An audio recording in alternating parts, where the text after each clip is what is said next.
Hi, I'm Cassie Haley. I'm here with Rick Murphy. He's with the American Gas Association. Rick, can you just tell me a little bit about the American Gas Association and your role within it? I'd love to.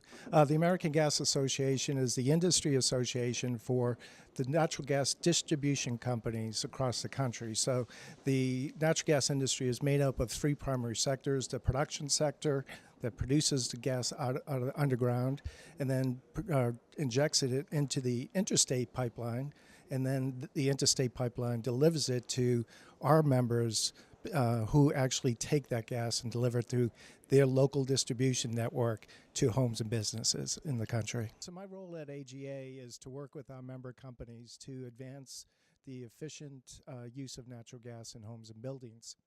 And obviously, combined heat and power certainly represents a solution for that. The ability to produce a single, using natural gas to produce both electricity and thermal energy at a cost significantly less than the traditional forms of acquiring electricity and thermal energy. So, what is the capacity of CHP right now, and how does that compare with the technical potential in each sector? Yeah, right today, approximately 83 gigawatts of CHP capacity resides across about 4,400 facilities in the country. So significant amount of CHP that currently exists. That existing capacity represents approximately 8% of the electric generating capacity in the country. However, probably more importantly, it actually represents about 12% of the actual electricity generation that occurs in the country. So the utilization of those CHP facilities is very effective.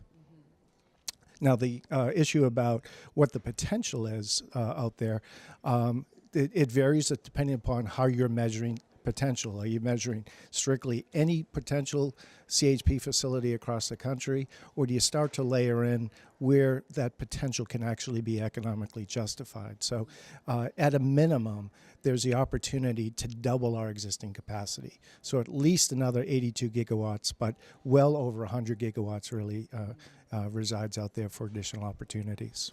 That's incredible. What is critical infrastructure, and how does CHP fit in that picture?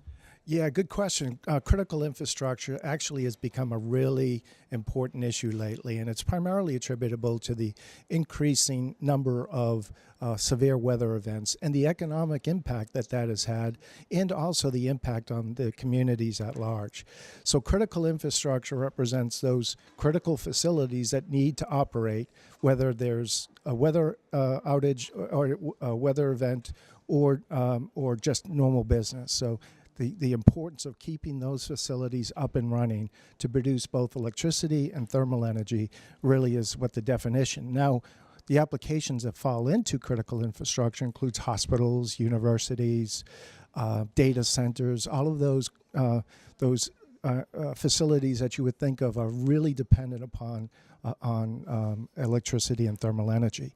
And as importantly, it also provides the opportunity not only to have those facilities up and running, but be a refuge for the community to utilize to power their iPhones, get out of the severe weather, take hot showers, for instance. So really represents an opportunity to address this whole issue associated with severe weather events. Okay. And is CHP a really viable option there? Absolutely.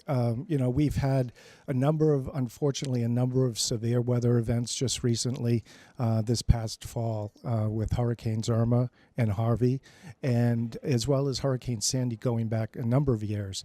And in each of those situations, there's tremendous success stories of how CHP actually operated in those storms and actually provided that business continuity as well as societal value to the community. So tremendous opportunity, but also tremendous success stories. So we need to be able to take advantage of that opportunity to advance CHP and for policy to actually recognize and monetize the benefits associated with resiliency.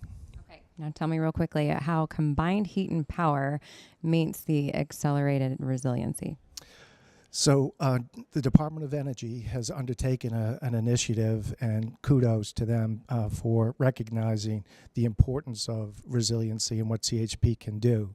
The CHP Resiliency Accelerator program actually enables DOE to educate the community about the opportunities that exist, identify the barriers that exist for utilizing CHP more effectively for resiliency, and it's actually collaborative of working with all of the key stakeholders, the community, business continuity planners, emergency preparedness organizations, to all come together and try to see where are the opportunities to advance CHP to address this specific need for energy resiliency.